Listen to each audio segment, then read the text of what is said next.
Hello, everyone. Happy Thursday. Almost Friday. And I think it's a 3-day weekend coming up, isn't it? It's Indigenous People Day on Monday. All right. Right.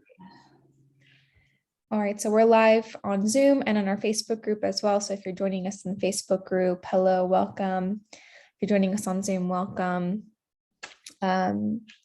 All right, just a little brief introduction. So we host these meetings every single Thursday from 1:30 to 2:30 p.m. Eastern on Zoom. They're always free to join, and they're a space for Montessori leaders to come together, discuss important leadership topics, and find a sense of support and connection.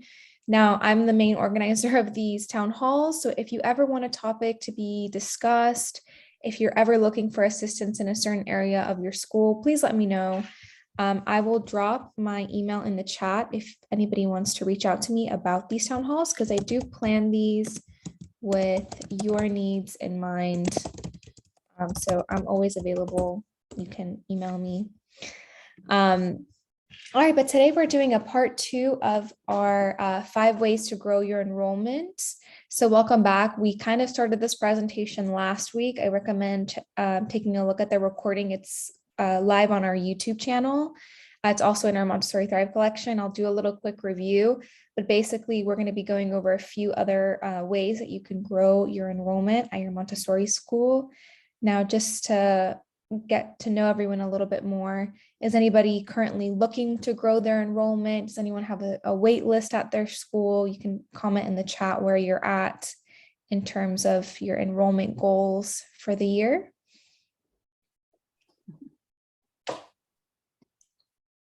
Maybe we should have called this the additional 2 ways to grow your enrollment. Right. We got through 3 last week and we ran out of time.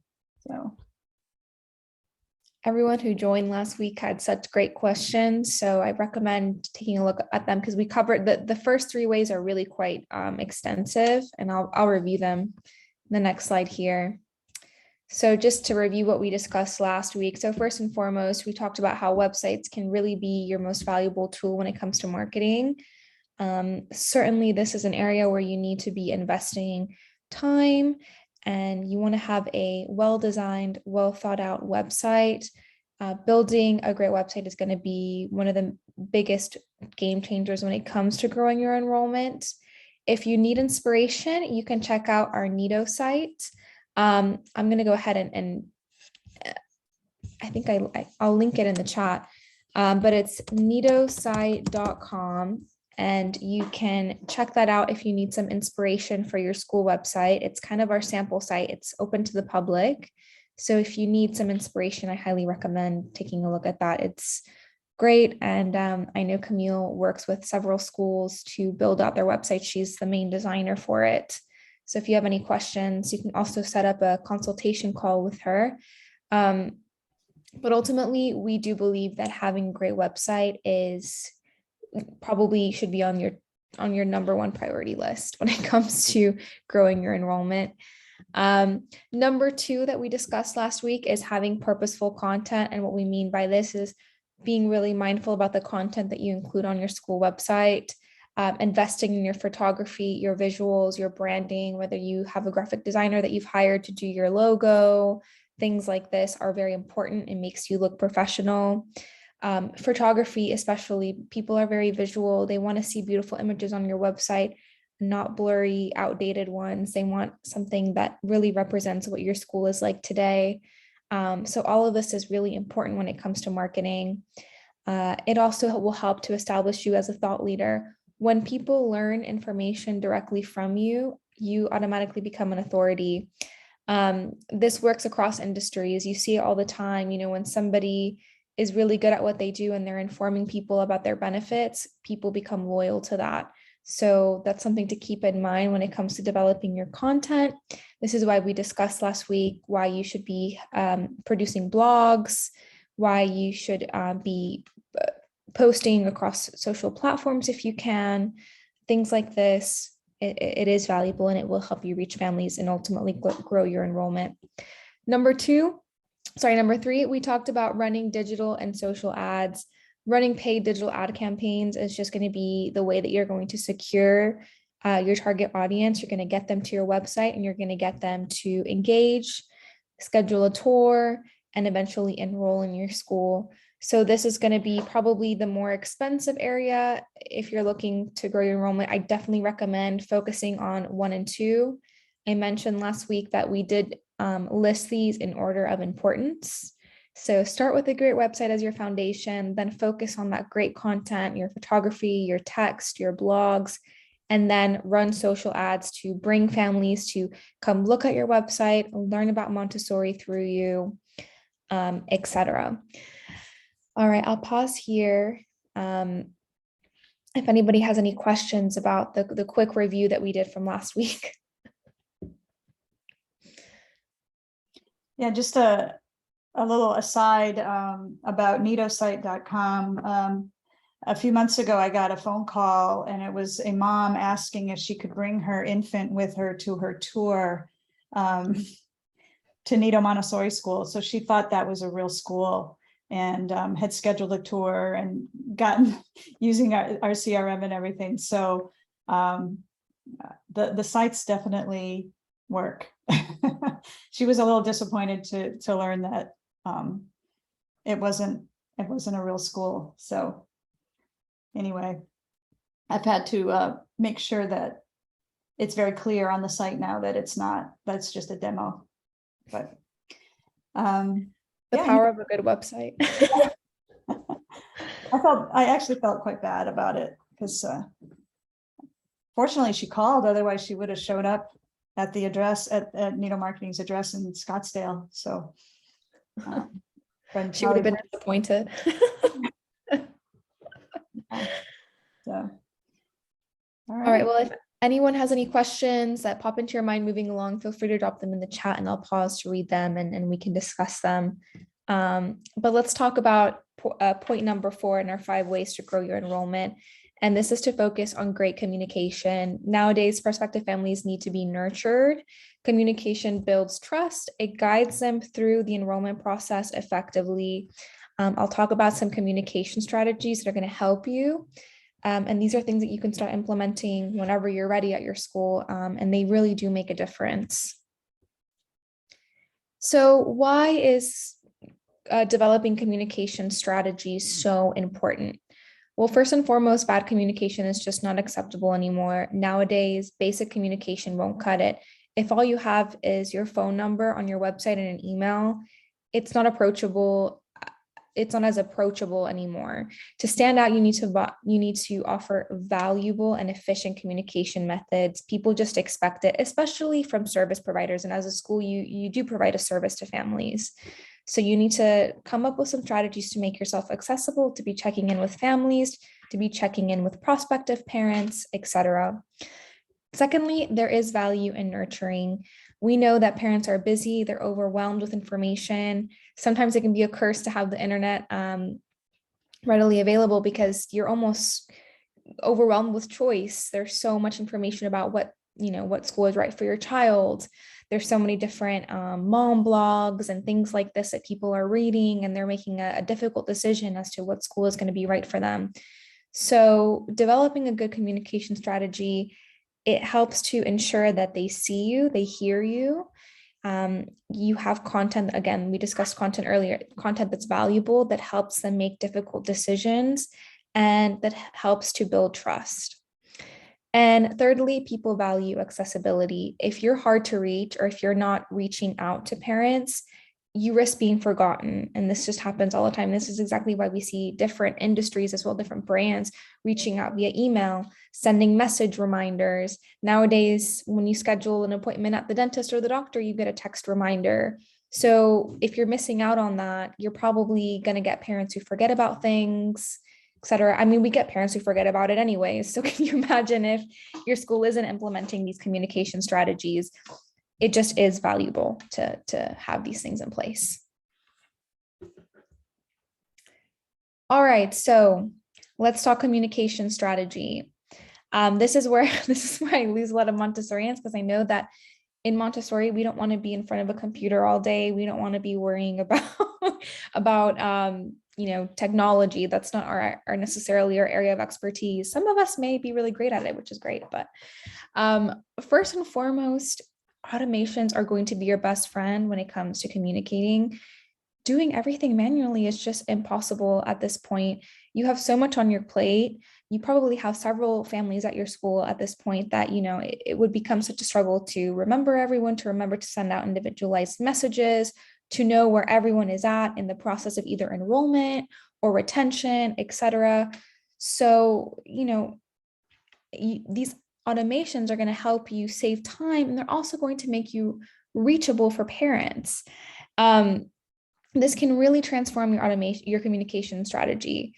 So certainly consider having automations, whether it's on your website, whether you're using apps to help you organize things, whether you're using a CRM, which I'll touch upon in a couple slides. But definitely don't expect to do everything manually. It would just take forever. You have so many other things that should take priority to sending follow-up emails and reminders. So consider automations. Secondly, cover every platform. Use various forms of communication all at once, even if you're conveying the same message over and over again. Things like newsletters, emails, your website, SMS reminders, social posts, etc. You should almost have a blast every time you have an announcement, an event, an open house. When you're, if you're close to starting a wait list, announce it. Things like this are important, and you want to cover all bases because some parents are more active on one place than another. Some parents might be really great at checking their emails. Others might prefer to see news on social media. So it doesn't hurt to cover every platform. And if you plan your content, if you have a way to, you can use an Excel spreadsheet. There's several websites and apps that you can use to schedule posts. It actually doesn't take that much more time to just blast things across different platforms. Number 3, create a communication calendar. And this is what I touched upon just now. Create a schedule that's realistic for you to reach out to families regularly, both current and prospective. You can use anything you want to plan this, whether it's a CRM, you can use a spreadsheet as well, although that will require a little bit more manual typing in, but it's still great.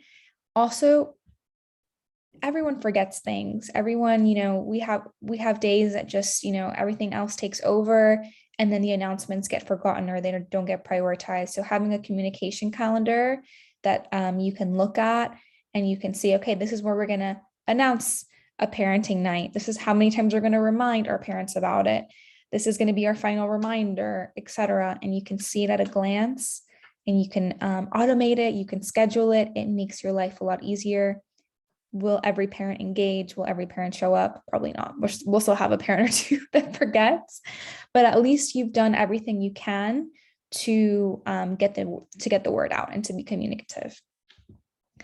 I'll pause here for any comments or questions. I know this is a challenging one because so many of us, we focus so much time on developing our emails, developing our newsletters, and sometimes they don't get opened or they get forgotten. So. Hey, Camila. Yes. For SMS, do you have a recommended platform that one should be using? And is there a way to do that through your CRM program app? Yes, you can do text reminders on a CRM. Yes, we can set that up. If you don't have a CRM, you can also use things like Remind 101, things like this. But if you have our CRM, it's easier to just do it on there because it has every form of reminder. And parents can actually select how they would like to be reminded as well, whether they would prefer to receive emails, texts, etc. The nice thing about using this ACRM is that all your contacts are there already. So if you've emailed them and sent them a text message, you'll see that all in one place. So that's a nice feature of it as well. We have been using CRM not too long ago. I mean, it's been like maybe a year. What about our current parents that will have to manually go back and input them? Yeah, well, do you have them in a spreadsheet or something like that now? I have them in, I mean, I can create one spreadsheet. One would need the email. I don't know what information one needs, just what kind of information. But anyway, I can take that offline. Sure. Yeah. I mean, just a quick answer is yes, you can import like a CSV file. So if you have them in a spreadsheet, then you can just import them easily and tag them as current parents so that you can segment your list that way, so that if you have a specific email to go to current parents, you can do that. And if you have another, prospective parents tagged that way, you can send them something different.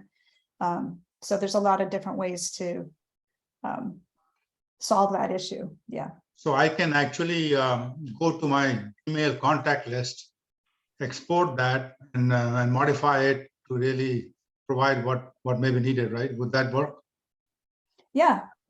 I would say just set up a call with us and we can help you get that set up. Thanks. Or any other questions about communication strategies? All right, let's talk about email nurtures. This is our favorite communication strategy, and it's basically just another word for email marketing, but we like the word nurture because that's really what it's all about. And we mentioned that prospective parents, they're in a position where they're making a difficult decision about their child's schooling, and this is going to impact their lives for the next few years. So it's important to have information that you're sending them and you're checking in with them. So how do email nurtures work? Basically, why do they work? They are basically a great communication tool that will help you relay important information about the values of Montessori to prospective families. They work for several different things as well, such as retention. So if you're trying to keep families on for longer as well. So they're a great tool. They're not pushy. I think a lot of schools are so hesitant to use email nurtures because we're afraid of coming across as pushy. Montessorians, we're not salespeople. We don't want to push people that aren't ready for us. We don't like to pitch things in a salesy way. But really, a good, well thought out email nurture is not pushy.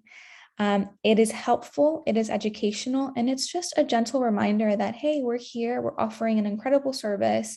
This is an opportunity for your child to get a great foundation, a great educational foundation. These are the unique benefits of Montessori, etc. You could do the same for retention and all kinds of different things at your school. Thirdly, they're accessible. Parents can look at email nurtures on their own time, and they can refer to them as needed. So if you're not using email nurtures at your school right now, especially as part of your enrollment process, you could be missing out when it comes to the way that you're engaging with your leads. So if parents are just coming to your website, they schedule a tour and all you do is, send them the tour confirmation and you stop there, maybe they'll forget. Maybe, they'll just do their own research about other schooling methods without receiving any information directly from you. Maybe after they come from a tour, if they don't get reminders, if they don't get, oh, how did we do on our tour? Would you like to discuss? By the way, here's some more information about the unique benefits of Montessori, etc. If you're not doing that, you could lose them. And what sucks about losing them at that point is you've done so much work already to get them down that admissions funnel, and then you're losing them because you're just not communicating enough with them. You're not checking in with them. You're not offering valuable information or content anymore, so they forget. I see a comment here in the chat. How long do you suggest to nurture a prospective parent after a visit? This is a good question.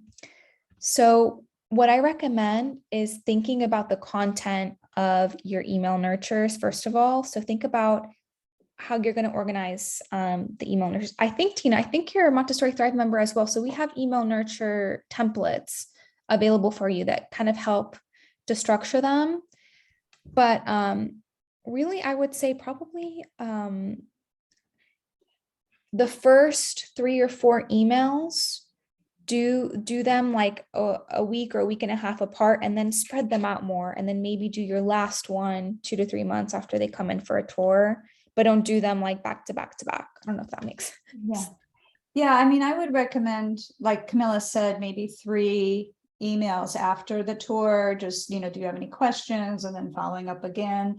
And then after that, maybe just add them if you have a general, like if you post a blog regularly, put them on your blog distribution list so that they're at least hearing from you and learning more about Montessori from your blogs. Yeah. So that maybe they're getting an email once a week or every other week, or maybe even just once a month. And you don't want to hound them, but you do want to kind of just keep nudging them a little bit. And also remember that you should always have an unsubscribe button at the bottom of your email. So if a parent is really just uninterested and doesn't want to engage anymore, they can click that. And that way they won't be receiving your emails anymore. But I feel like until they click that, maybe they might be interested. Maybe they end up enrolling their child at a local daycare. They have a bad experience. They're looking for an alternative and they get an email from you. So it can't hurt. As long as you have an unsubscribe button, keep sending them emails. Don't, bombard them. Don't come across as an overload of information, but it's good to stay top of mind. And especially if you're providing valuable parenting information and content on your blog, it is valuable to them. So any other questions about email nurtures? We love email nurtures.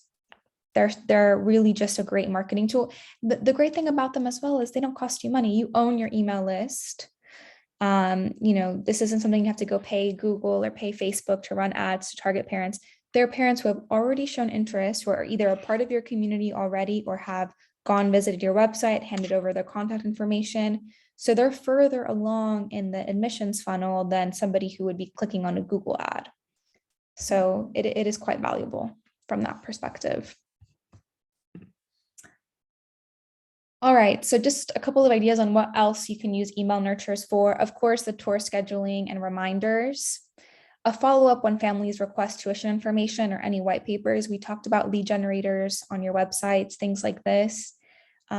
Again, parents who clicked on that and gave over their contact information, they've already shown interest. They're already a little bit further down the admissions funnel than just someone clicking on an ad.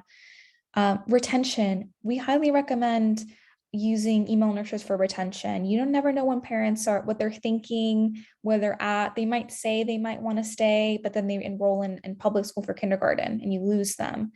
So we actually have a email nurture template specifically for retention in the kindergarten year and in the for an elementary program.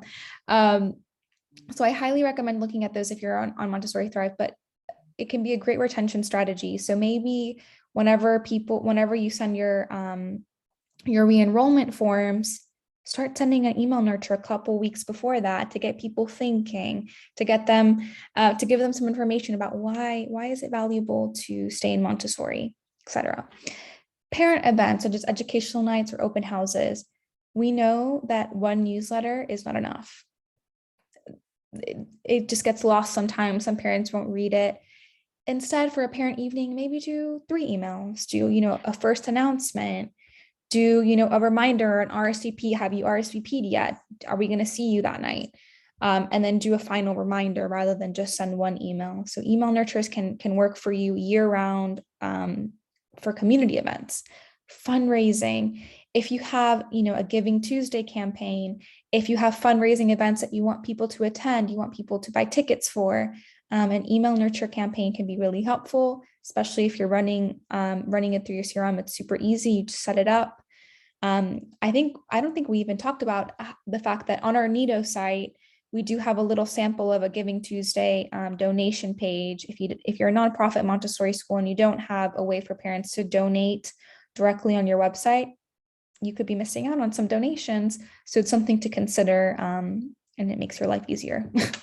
Definitely when it comes to fundraising.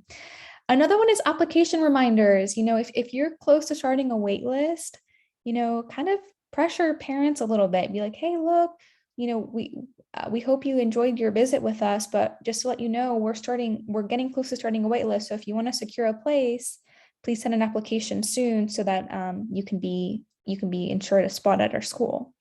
So these are all great reasons to start email nurtures. If anyone else has any additional ideas or email nurtures that they run at their school, drop them in the comments, but they really are so useful. And I just wanted to jump in for a second here too. The thing to remember here, like for example, with the retention nurtures, you really only have to write them once. And then it's going to be different families that you're sending it to every year. So if you came up with 3 or 4 email sequence for parents of let's just say second year primary students about the importance of staying for the kindergarten year, then you can just, and for that purpose, it's 1 email a month in the fall of that year. And again, you just write it once, and then it's different families that are receiving that every year. So, and you might go in and tweak it a little bit, but once you do that work of writing it for that first time, then it's something you can reuse. Same thing with fundraising and like an annual fund, that type of email, just write it. You really only have to write it. Well, that one you might need to edit a little bit every year, but still setting up that structure most of the work is the first time you really set it up, but year after year is when that work, it really pays off, because you don't have to manually think about doing this every single year.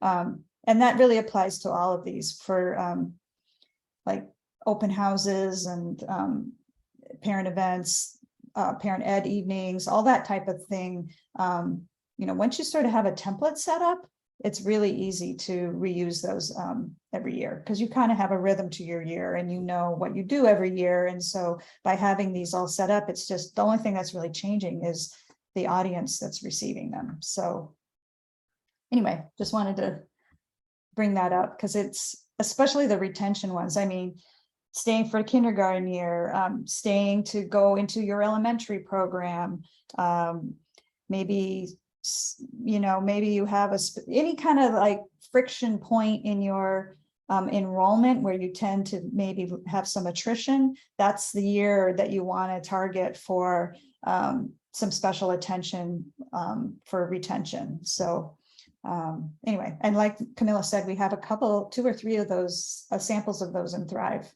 of what you could put in those. Yeah, so that'll save you time on even creating the content. All you have to do is go in, tweak it a little bit to fit your school, and it's pretty much ready. What's great as well about using automations is that, you write out the content, you set it up on your templates, and then whenever somebody requests a tour, there's a trigger that automatically sends them the emails in the amount of time that you've spaced out. So let's say you want 1 email 1 week, 1 the next, 1 the next. And you don't have to go in and do that manually. It'll do that for you. So you don't have to worry about it. You can just sit back. And if they do respond to an email, you'll get that in your inbox. So you can see the email they responded to, and then you can give a personal response once they've shown interest. So it just saves you so much time and energy. And on the other hand, they're receiving communication from you in a way that looks professional. Also, when you set it up in the CRM, it's going to use their first name. So every email that they receive will be personalized. It's not just hello parent, it's hello first name, so it just feels personal. So yeah, it can be a real game changer. Any other questions or ideas on email nurtures here? All right, another way to communicate effectively is on social media platforms. I just want to briefly talk about the best practices for each. And I put together these platforms because these are platforms that you may be using at your school or you may be considering using. You don't have to use all of them by any means. It's a lot of work. I don't think any Montessori school, unless maybe you're a giant school, has a social media manager. So it's a lot to take on. You don't have to be doing everything, but certainly the top 2 I think that you should definitely have, and that's Instagram and Facebook. Instagram is really a visual journey, and lucky for us Montessorians, we live in beautiful environments. Montessori is just so easy to photograph. Our classrooms are beautiful. Our materials are beautiful. We usually have outdoor spaces for children to play around and be close to nature. So all of this presents moments that we can capture. It presents, just a beautiful visual journey for parents to come and see. It's great to post, everyday things at your school, to post about events. So really focus on great imagery, beautiful videos, things like that for Instagram. Don't worry so much on the text or the caption, write a fun caption, something that maybe parents can learn, connect with, but it's mostly about the imagery on Instagram. Just a best practice. And this goes for every single platform. You want to have your school logo as your profile picture. If you don't have your school logo as your profile picture, parents might not find you as easily. They might have to click and look through to make sure that it's actually the right school, the right business.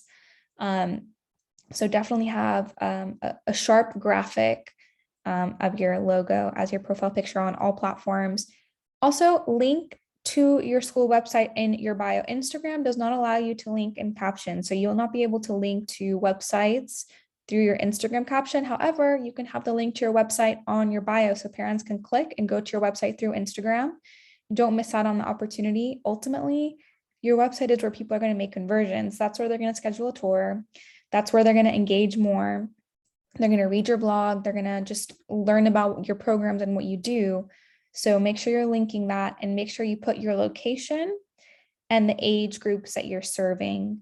Also, if you have an accreditation, whether it's AMI or AMS, put that in your bio as well. That goes for all of the social media platforms. Now, Facebook is a great community tool. It really is the ultimate community builder. And this is because you have Facebook groups. Also, I think people can just reshare posts on their own feed. People are more likely to engage. I also believe that for the Montessori space, for the mom parent space, Facebook is really the biggest hub. Maybe that's changing as younger generations become parents, but I certainly think that Facebook is great for building community. Also, the benefit of Facebook is you can link people to your website on posts. Highly recommend you're doing this constantly. If you're sharing a blog, link to your blog so that parents can go visit your website. Things like this.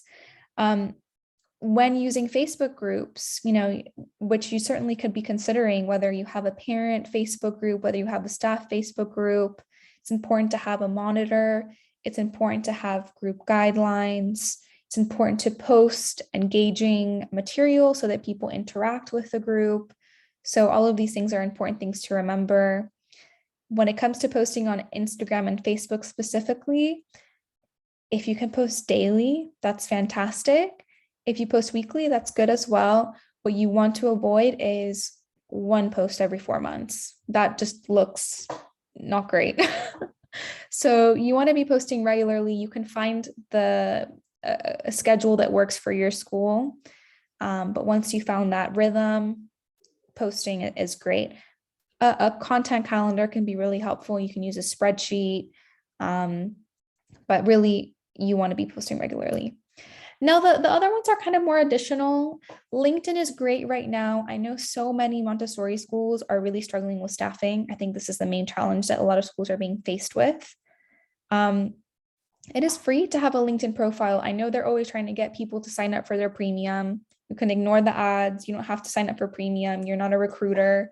So don't worry so much about, getting a paid account on LinkedIn. There's so much you can do with the free one. So you can set up an account for your school. If you're hiring, put "we are hiring." And people who are job seekers who are looking on LinkedIn will find you. And then maybe you can link to your website career page where you have a list of open positions. This is free. This is kind of a secret way that LinkedIn doesn't want you to know about on how you can advertise jobs for free. Don't spend hundreds of dollars trying to post jobs on LinkedIn. I mean, it doesn't hurt to do that if you're really desperate, but it could be costing your school money. So they're just letting you know that there is a free way to advertise these roles. You can also post on LinkedIn, post career opportunities. You can post them for free as a post rather than as an official job listing on the job search. And people can still find you this way. You can use hashtags like Montessori career, Montessori guide, we are hiring, things like this, and people can find your school. You can also openly recruit on LinkedIn. If you're really, really looking for someone, you're pressed on time, you can message people with Montessori experience. This is what recruiters do. I'm not saying that you as a Montessori have to become a recruiter, but certainly if you're really trying to find staff, this is an option for you. So consider having a LinkedIn if staffing is becoming a priority for you. Twitter is another great platform. It's kind of an easy, fun one to do as well. It's great for news, updates, and announcements. Now with Twitter, you will have a character limit, so you can't write long captions and messages like you can on Facebook, but you can deliver, hey, reminder, a parenting night is tonight, like, have you RSVP'd yet? So you can post things like this on Twitter, and you really want to focus on hashtags, things like that. And again, links to your website. You can link your website on Twitter. You can link to your LinkedIn on Twitter. If you have a job opening, you can link to your website. It's just great to be able to do that on a social platform. TikTok, I threw this one in for fun. I know very few schools are using TikTok. I know Matt Hillis, who is our co-founder, has had some success on TikTok for his schools in California. So, it's certainly a place to explore if you have the time and if you have the energy. Maybe if you have, I don't know, some older students, if you have adolescent programs who are willing to maybe create some TikToks for your school, why not? The thing about TikTok is, unlike other platforms, it's really all about trends. So it's a very fast moving app. To adapt on TikTok, you have to spend time on the app. So if you don't have time, which I don't think many of us do, it may not work for you, but it can be used for things like Montessori awareness. It could be used as a recruiting tool. I know a lot of people are recruiting for positions on TikTok, and it works because people who are spending time on TikTok, it's probably because they have too much free time and they're looking for jobs. So, think about it from that perspective. It can be a good tool. So don't underestimate it. Don't squash it. If you have the time, if you want to have some fun, great. And guess what? There's a lot of Montessori TikToks out there that are really great. There's creators who, are Montessori trained guides who make great parenting videos. So it could be a parent education tool as well. So, if you have TikTok, search Montessori and see what comes up. There's some interesting videos out there, some fun things, and it's good to see there is Montessori awareness being spread on that platform. So that's good news for us. Lastly is YouTube. Now, YouTube is great for if you have long videos. Let's say that you record parent education videos. Maybe you have an ad for your school, you can post it on YouTube. Certainly, this is probably going to be the more time-consuming platform. It takes a long time to record and edit videos, so no pressure to create a YouTube channel. But if you can release maybe a little advertisement of your school, maybe you can record testimonials, things like this, it can be helpful. Any questions on social media platforms and best practices? I'm happy to answer questions. I know these apps are always changing. They're always getting new updates. You can always, especially Instagram, they're always adding new features. So if anybody ever has any questions about social media, you can contact me. You can also ask me a question in our Facebook group or in our forum. I spend all my day on social media in the Montessori space. So all right. So how can I keep track of all this communication? We talked about our CRM. This goes to our CRM on our link on our website, on our Nido Marketing website, not our actual CRM. But I recommend looking through this because this is basically going to summarize everything that our CRM does. You can see our video here as well as to how it works. But ultimately, a CRM is a customer relationship manager. So it's going to help you oversee everyone, whether they're already in your community or whether they're prospective. And it's going to allow you to check in with them. There's so many benefits that you can have here. Like we mentioned earlier, you can automatically respond to inquiries.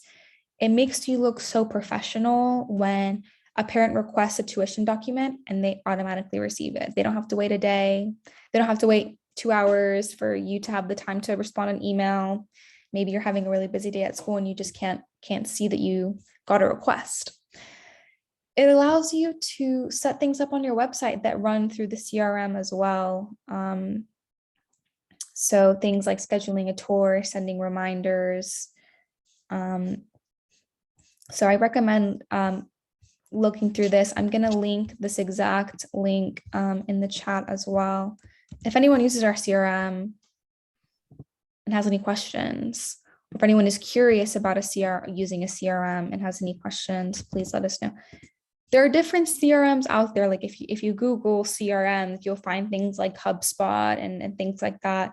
But the thing about those is, they are cross industry. So they really, they could be serving companies of all sorts. Our CRM is specifically for Montessori schools. So it will run with admissions. It will help you with managing your current parents, with retention, things like this. So we do help schools get it set up. We do help them kind of learn to use it. We know that no one's going to automatically just know how to use it. So we'll help you. Here's just a little overview of what it includes. So you're going to get a parent contact manager, automated emails, custom form builder. So this way, like we mentioned, once you sit down and create the email nurture on your CRM, you can set it up and it automatically will deliver those. The custom form builder, if you want to create forms on your website, this is great. Custom admissions pipeline, you can decide how your admissions pipeline is going to look like. We can help you set that up. We can help you set up a process, unlimited online tour scheduling, email and SMS text messaging, the reminders.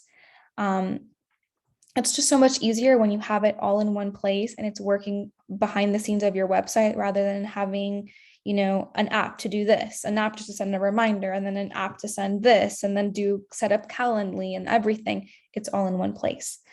You have your custom email marketing, task manager, unlimited user. So anyone at your school can help you manage it, and you can monitor your Google reviews as well. We know testimonials are so important to your overall marketing strategy.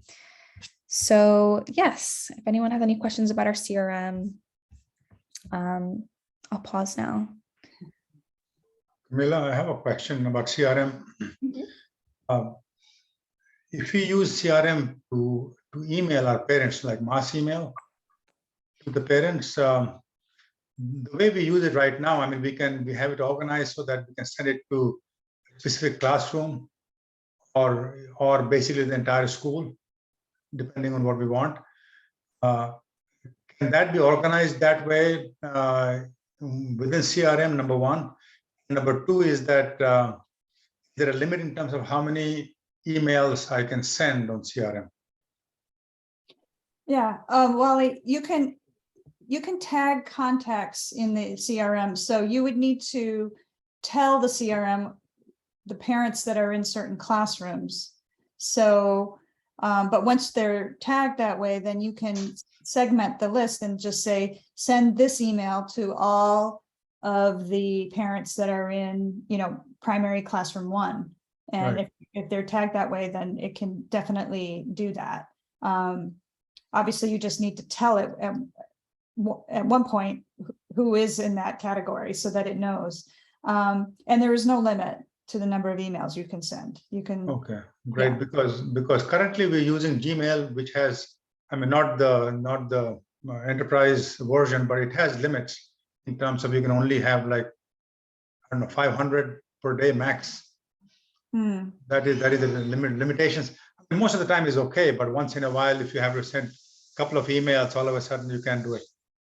Yeah, what it will do if you're sending to a really big list is it will, and it tells you this when you go to send it, but it'll say it's going to send it in chunks. So it's not 500 going out or whatever number it is.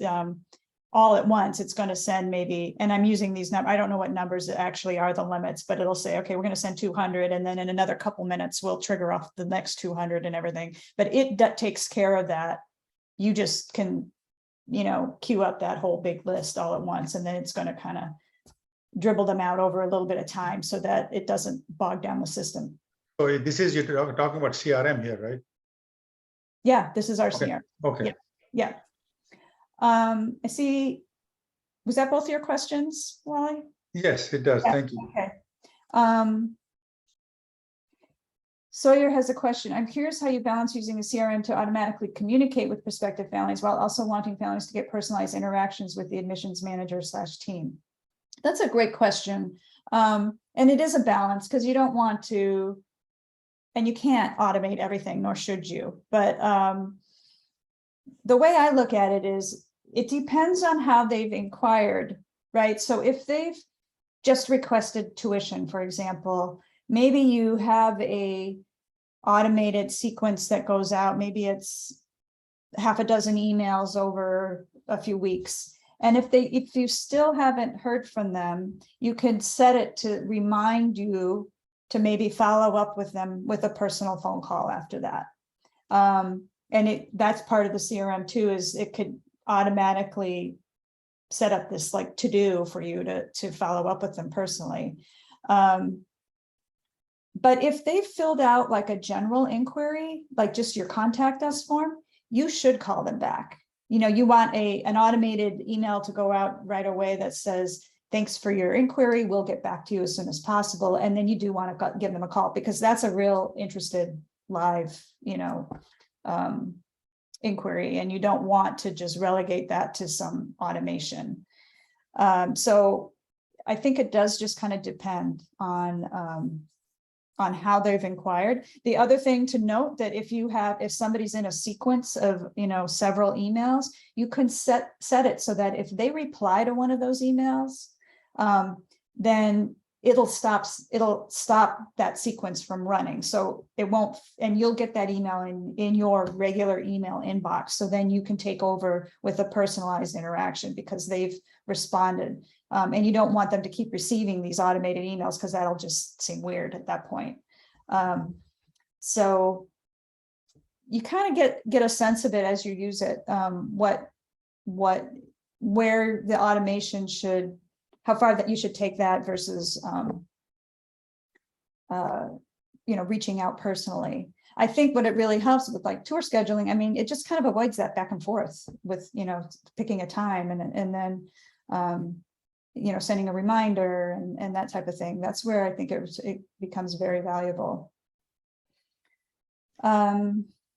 Great. And then Tina, is your support included in the monthly cost of the product? We'll need a ton of support. So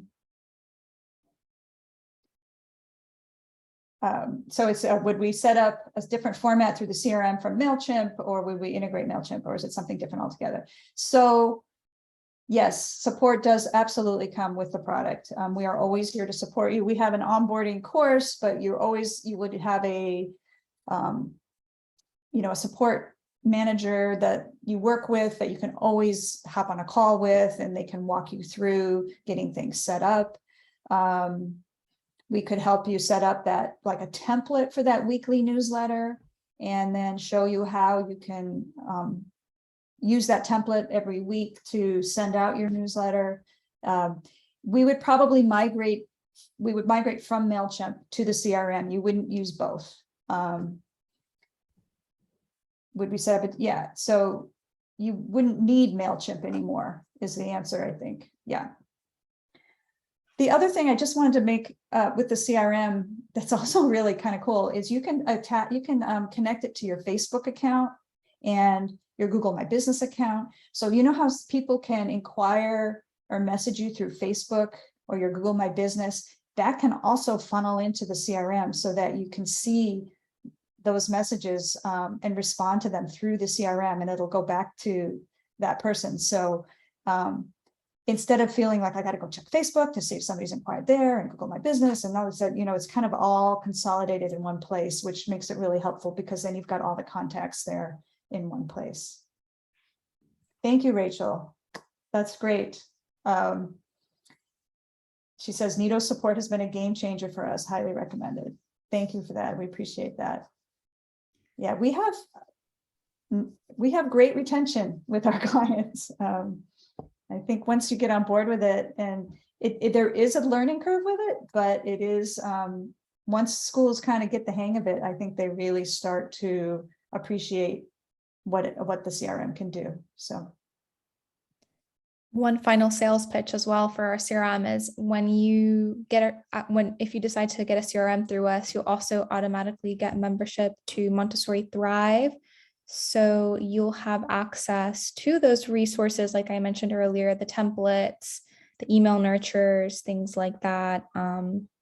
So, it won't just be the actual CRM, but you can get some content support as well, because the resource exchange is so valuable. If you want a specific email nurture, you can request it if it's not already in our collection.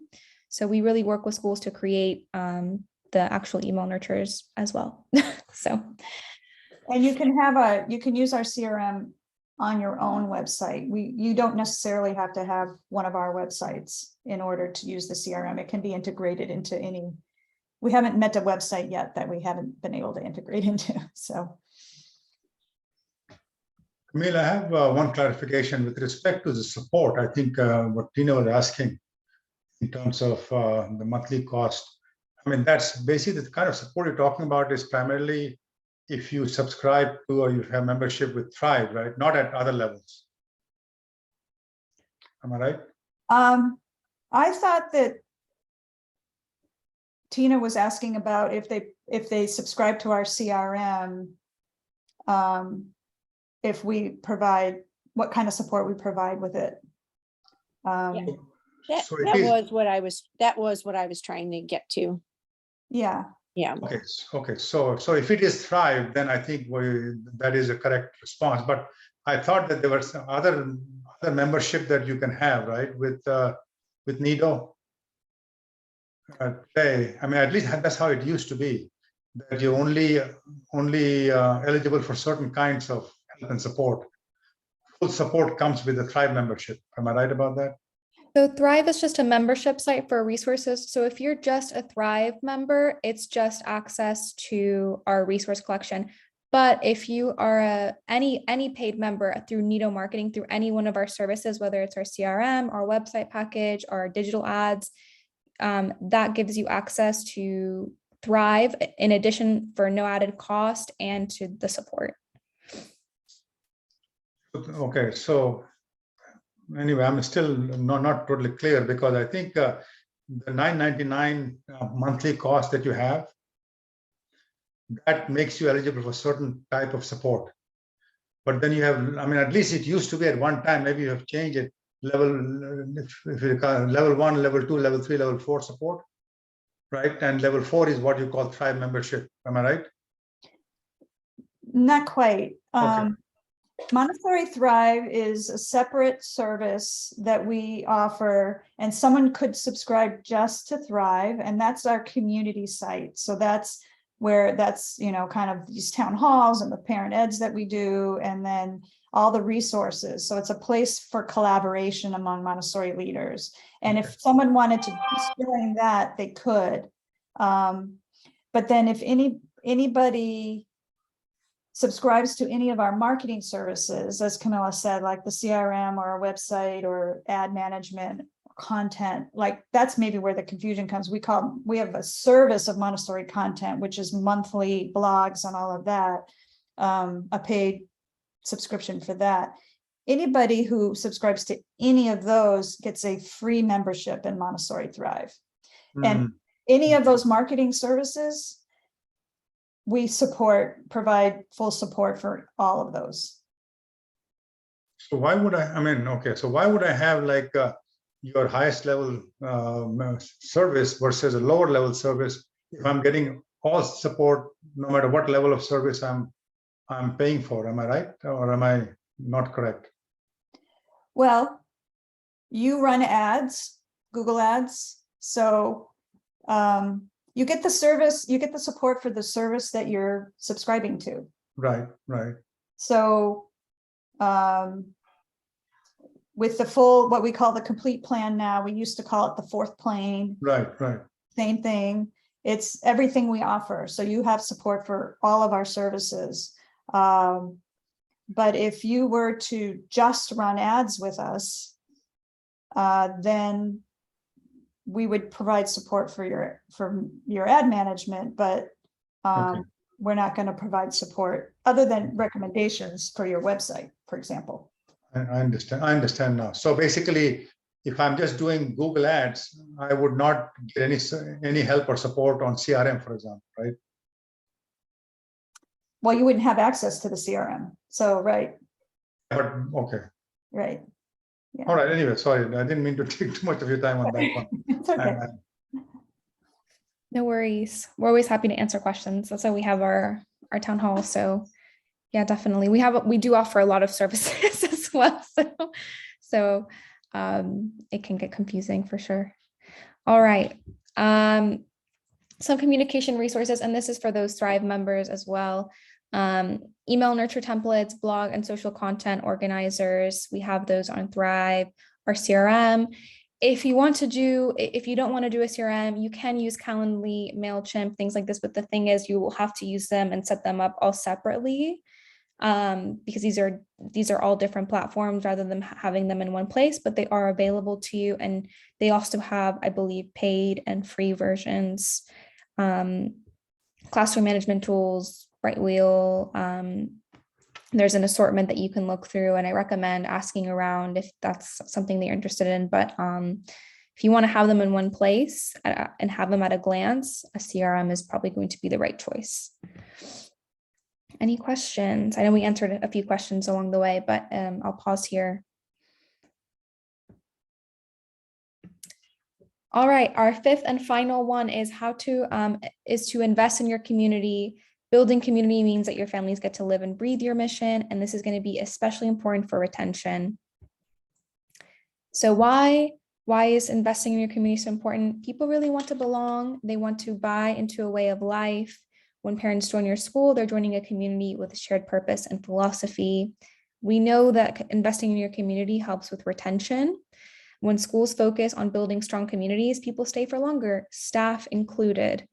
And you create advocates for Montessori. We know that Montessori awareness is so important. This is going to create future Montessorians, future Montessori guides, which we know is important as well. So it's valuable for that. And it's also valuable to generate testimonials, because we know that in childhood education, word of mouth is really important.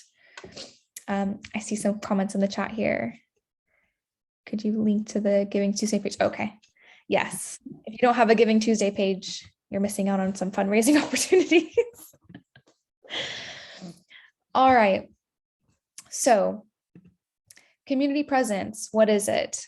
So luckily, I think Montessorians are already really great at this. We already know how to stay in touch with our community.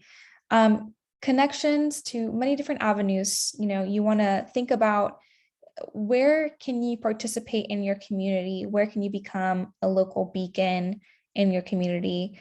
Not only for Montessori, but for childhood education, for advocacy, things like this. And how does this relate to marketing? Because this is ultimately how does it come back and help you grow your enrollment? Firstly, it creates an impression. When your school is highly spoken about in your community, that's going to be a real help when it comes to recruiting new families, growing your enrollment, developing new programs, showing up in conversations. This is important, because when your school does good work, when they're a beacon in the community, people are going to be talking about you more. And we know this is valuable. This is important in marketing. Also, referrals and testimonials. I think every school has experienced what good testimonials and referrals can do for their school. We know that parents talk. When they're happy, they're going to talk to other parents, and then those parents are going to become interested in your school possibly. So really investing in how you engage with your current families and your overall community is hugely valuable to your overall marketing strategy and to helping grow your enrollment. I'm sure many schools already do this so well. So just some ideas of how you can bring the outside community to your school. First and foremost, parenting classes, and offer these to prospective parents. Consider opening up the doors. It's great to have current families in your parenting classes, but when you open it up to the public for free, they're going to come and learn about Montessori. They're getting some parenting advice. They're getting an opportunity to establish your school as a thought leader in their minds. So it's hugely valuable. If you're already putting in the effort to organize parenting classes for your current families, consider involving your prospective families as well. Parent groups are also helpful. Things like summer camps. I know a lot of schools do have summer programs. Book clubs, inviting guest speakers to your school. There are so many guest speakers who I'm sure would be willing to come to your school, possibly for free, possibly for a fee, it depends. But maybe if it's a consultant who's just starting out, they're trying to get clients, you can ask them, hey, this is an opportunity to get in front of a lot of parents who need support. If you find a coach that you love working with who is taking care of your parent education, it can be hugely valuable to have guest speakers. In turn, you yourself can be a guest speaker. Be a guest speaker at local community events, charities, at local fundraisers, things like this. You yourself can be an advocate. Charitable events, open houses, and online community spaces. Highly recommend using the power of the internet. It's great because you can find people locally. If you don't have a Facebook group, consider having one. You can have one for various reasons, whether it's alumni, parents, people interested in Montessori philosophy. You can decide. Now here I have the marketing funnel. This is a little bit different. This is different than the admissions funnel. This is more just relating to marketing. But basically, it's so important. This is where we're starting out. We're starting out with awareness. We want people to learn, to hear about Montessori. Luckily, so many people know the word Montessori. They may be curious. They may know that it's, an education method, but they don't know much more. That's where you're inviting them to evaluate. You're inviting them to say, oh, what is it actually about?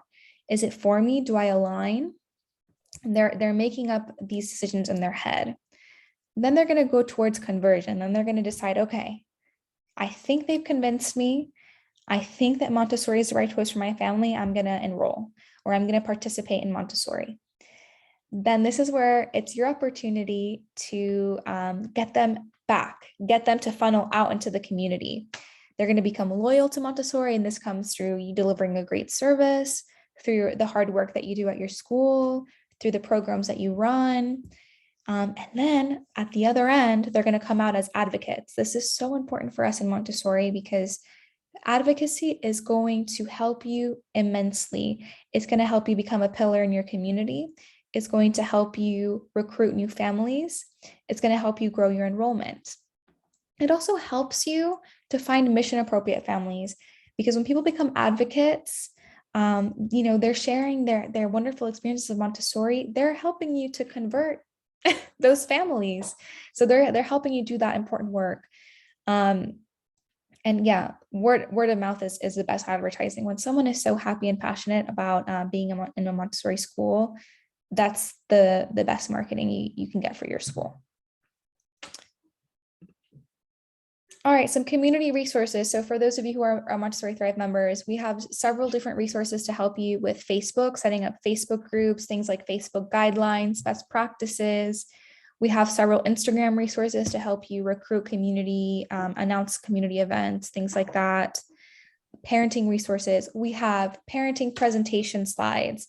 We have parenting recording class, like sessions that are recorded that you can send out to prospective parents, or that you can use as inspiration for your own parenting courses that you offer. We have workshop presentation slides. We have Montessori one-pagers to help answer frequently asked questions about Montessori, all of these things. Parent communication resources, and of course, our Montessori parenting series, which is actually going on right now. So for those of you who are Montessori Thrive members, every October and every February, we run virtual parenting series. It's free for parents of Thrive member school. So if you're a Montessori Thrive member school, your parents get to join these classes for free. They happen every Wednesday night from 8 to 9 p.m. Eastern. And we invite some great speakers. Last night, we had Mary Lou Cobb, who gave an incredible presentation on the wisdom of Montessori parenting. Next week, we have Frances Rivera here. She's going to be talking about parent preparedness pathway. But we invite experienced Montessorians to come and teach families about Montessori so that you don't have to worry about it. All you have to do is send them the link, get the word out in your community, and parents can just pop in a Zoom call. So if anyone has any questions about the parenting series, let me know. As I said, this is ongoing throughout the month of October. We're here every Wednesday night to help educate families out there. But yeah, I'm going to go ahead and stop sharing my screen and seeing if anyone has any final questions. We covered a lot in these 2 weeks. I know it's only 5 points to grow your enrollment, but it's a lot. Yeah, and to that point, I was just thinking like, wow, where do you start? You know, if it I know it can feel very overwhelming. So I think just like maybe picking 2 things to do this year. It's like, I'm going to post on Facebook consistently, and I'm going to host, you know, a film screening at the school to reach out to the greater community or something. Just pick a couple things to work on this year, and then you can redo them the following year, and there won't be so hard. And then you pick a couple more things next year. So anyway, just the same goes for the content. Like once you write it out, once you take the time to do it, it will serve you years to come. So it, you know, once you do the work, it gets easier. Yeah, absolutely. And I guess the other piece of advice I would have, I saw Tina said that's great advice, who just document it so that, you know, we know personnel can change, or if you give it to a parent committee or whatever to handle, just make sure, even if it's just a notebook or whatever, so that the next following, you know, the people who are handling whatever it is the following year, there's a little bit of a reference of how something was managed previously. So that will save a lot of time. Google Docs are great for that. So just, it doesn't have to be fancy, but you know, just pick 1 or 2 things that you can do. And don't get overwhelmed, because I know we went over so much. And there is so many things you can do, but pick a couple things and do them well, I guess would be my advice. So I'm going to drop the link in the chat as well for if anyone wants to book a one-on-one consultation where we can go into a little bit more detail about your specific school and your situation. It's no strings attached. So if anybody wants to talk to us individually, I see a question here. This has been great. Thank you. Where can we find the parent course on the Nido website? So the parent courses are on Montessori Thrive. So that's on our membership site. So if you're a Thrive member, you can find all of the recordings of our previous parenting classes, and you can access the parenting courses that happen every October and every February for your school. And as I mentioned, they're free for the parents to join. So when you're a Thrive member school, your parents don't have to pay or set up an account to access the courses. You just share the link with them and they will be able to join in on the Zoom calls for free. yeah. And prospective parents, I think it's great for that. I mean, we even provide a flyer. So, you know, they come in for an observation or a tour, hand them the flyer and say, you know, that feel free to pop in and register and, you know, get a little dose of Montessori parenting. I think that's great.